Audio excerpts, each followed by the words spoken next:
Unti-unti na rin ang pagdagsa ng mga kababayan nating papauwi na sa kani-kanilang mga lugar ngayong araw. Dahil dyan ating alamin ang update sa sitwasyon sa isa sa mga bus terminal sa Cubao. Si Denise Osorio ng PTV sa Balitang Pambansa Live. Denise.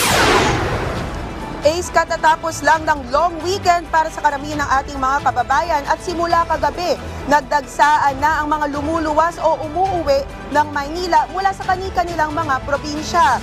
Merong nakaranas ng pahirapan sa pagsakay dahil sa dami ng tao. Meron ding nakaranas ng mabilis na pagbiyahe. Tulad ni Josephine Castillo, karaniwang 7 oras ang kanyang biyahe sa araw galing Pangasinan. Pero naging 4 hours lang. Mabilis, walang traffic. Pero si Jomar Ospil, mas natagalan na nga ang biyahe, medyo nahirapan pa dahil sa dami ng tao kahit gabi ang biyahe. Hirap, madaming tao. Tapos pagod din, hassle, sobra, sa pila, madami. Ngayon, nasa 6 na oras.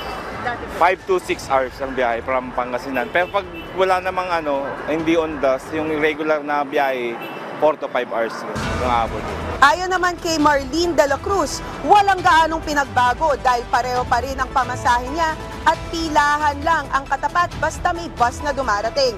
Ace, nasa mga 12 hanggang 15,000 ang katao na inaasahan ng ating mga otoridad na darating ngayong araw mula para sa buong araw na yan dito sa Maynila. At dahil dyan, tignan natin ngayon ang sitwasyon ng trapiko ngayong umaga. Simulan na natin dito sa EDSA Cubao kung saang bumper to bumper na ang traffic ng southbound lane mula pa lang sa Quezon Avenue. All the way na yan hanggang makalagpas ng Annapolis.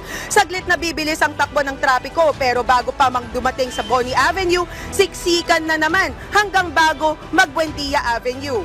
Samantala, mas maluwag ang daloy ng trapiko sa northbound lane dito pero may bahagyang kabagalan pagdating sa May Araneta.